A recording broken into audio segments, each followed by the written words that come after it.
বন্ধুগণ,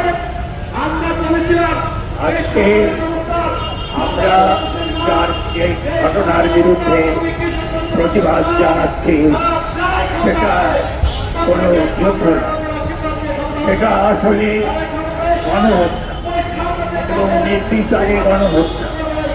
গণহত্যা কি জিনিস আমরা ৭১ সালে দেখেছি। গণহত্যা কি জিনিস মায়ানমারের রোহিঙ্গারা দেখেছে, যারা আমাদের দেশে আশ্রয় দিয়েছে। এক সময়ে গণহত্যা হিটলার করেছে। গণহত্যা ছিল ইহুদিদের। হিটলার আত্মহত্যা করেছে, কিন্তু হিটলারের মৃত্যু ঘটেনি। হিটলার এই ব্যবস্থার প্রতিনিধিত্ব করছিলেন, এই ব্যবস্থার মধ্যে বেঁচেছিল, এই ব্যবস্থা নিয়ে গণহত্যা করেছে। সেই ব্যবস্থা আজকে আরো নৃশংস, আরো বিভৎস। এ ঘটনা, এ গণহত্যার ঘটনা ফিলিস্তিনে ঘটছে, সেটা অবিশ্বাস্য। যেভাবে মানুষ হত্যা করা হচ্ছে, শিশু হত্যা করা হচ্ছে, সেইকে এই তুলনা ইতিহাসে খুব বিরল। মানুষ জাতি যদি বেঁচে থাকে, মানুষের সভ্যতা যদি বেঁচে থাকে, তাহলে এই যে ঘটনা, সেই ঘটনাকে অবিশ্বাস্য মনে হবে। মানুষ বিশ্বাসই করতে পারবে না যে নিরস্ত্র নিরীহ মানুষের ওপর এই রকমের অত্যাচার চলছে, এই রকমের নির্বিচারে খুব ঘটনা ঘটেছে। গতকালের সংখ্যা ছিল ৪১৩ জন, আজকে ১,০০০-এ পৌঁছেছে। এবং এর পেছনে মার্কিন সাম্রাজ্যবাদের যে সমর্থন আছে সেটা স্পষ্ট। আমরা দেখতে পাচ্ছি যে ডোনাল্ড ট্রাম্প তিনি যখন নির্বাচনে দ্বিতীয়বার দাঁড়াবেন, তখন মনে হয়েছিল যেটা অবিশ্বাস্য ঘটনা। যে কলঙ্কের মধ্য দিয়ে ডোনাল্ড ট্রাম্প বিদায় হয়েছিলেন, সেই কলঙ্কজনক, সেই অত্যন্ত নিম্নমানের মানুষ, নিম্ন নৈতিকতার মানুষ, সেই মানুষটি আবার নির্বাচিত হয়েছে।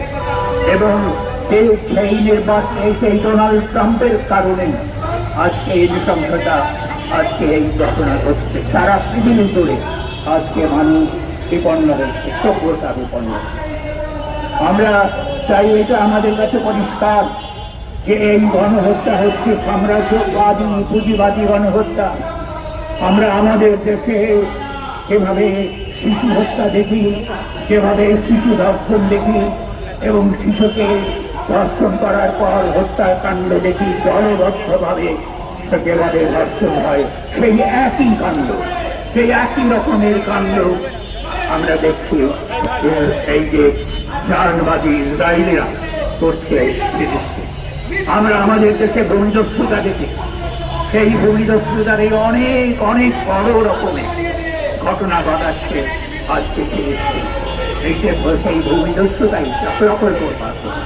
এবং আমরা যেভাবে দেখি যে আমাদের দেশের মানুষকে, সারা বিশ্বের মানুষ যেভাবে নিপীড়িত হচ্ছে, সেই নিপীড়নের ঘটনা।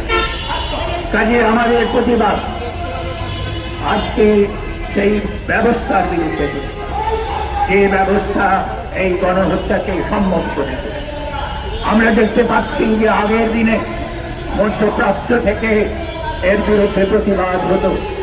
আমরা দেখেছি যে মধ্যপ্রাচ্য লোকটা যেত রোজাকার যুদ্ধে পর্যন্ত অংশ নিয়েছে, কিন্তু আজকে মধ্যপ্রাচ্যে সেই প্রতিবাদ নেই। না থাকার কারণ হচ্ছে যে তারা সবাই পুঁজিবাদে দীক্ষিত হয়ে গেছে এবং ইসরায়েলের সঙ্গে স্বাভাবিক সম্পর্ক, অর্থাৎ বন্ধুত্বপূর্ণ সম্পর্ক করতে চাচ্ছে। কাজেই এই লড়াইটা ফিলিস্তিনি জনগণের যে লড়াই, সে লড়াই আমাদেরও লড়াই।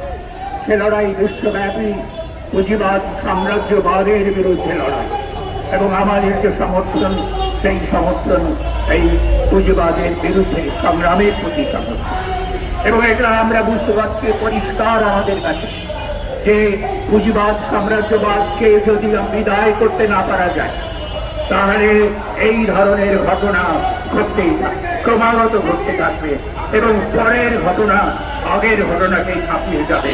যেটা আমরা ফিলিস্তিনে দেখতে পাই, যে নৃশংসতা, যে নির্মমতা, যে হত্যাকাণ্ড হচ্ছে সেইতে ক্রমাগত বৃদ্ধি পাচ্ছে। কাজে পুঁজিবাদ সাম্রাজ্যবাদের বিরুদ্ধে যে সংগ্রাম, সেই সংগ্রামকে দেশে দেশে অব্যাহত রাখা দরকার এবং আমরা সেই সংগ্রামেরই অংশ। আমাদের প্রতিবাদ এই পুঁজিবাদের বিরুদ্ধে, সাম্রাজ্যবাদের বিরুদ্ধে। এবং এটা আমাদের বুঝতে হবে, বোঝা এটা পরিষ্কার হয়ে গেছে যে পুঁজিবাদ এবং সাম্রাজ্যবাদকে যদি বিদায় না করা যায় তাহলে মানুষের এই সভ্যতা টিকবে না, এই গ্রহ মনুষ্য বসবাসের জন্য উপযোগী থাকবে না।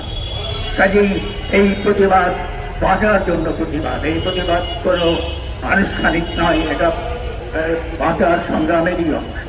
আমরা ফিলিস্তিনের জনগণের পক্ষে আছি, পক্ষে থাকবো এবং পক্ষে থাকবার অর্থ হচ্ছে যে যারা তাদেরকে হত্যা করছে, যে ব্যবস্থা এই হত্যাকাণ্ডকে সমর্থন করছে, যে ব্যবস্থা এই হত্যাকাণ্ড ঘটাচ্ছে, তার বিরুদ্ধে আমাদের এই সংগ্রাম।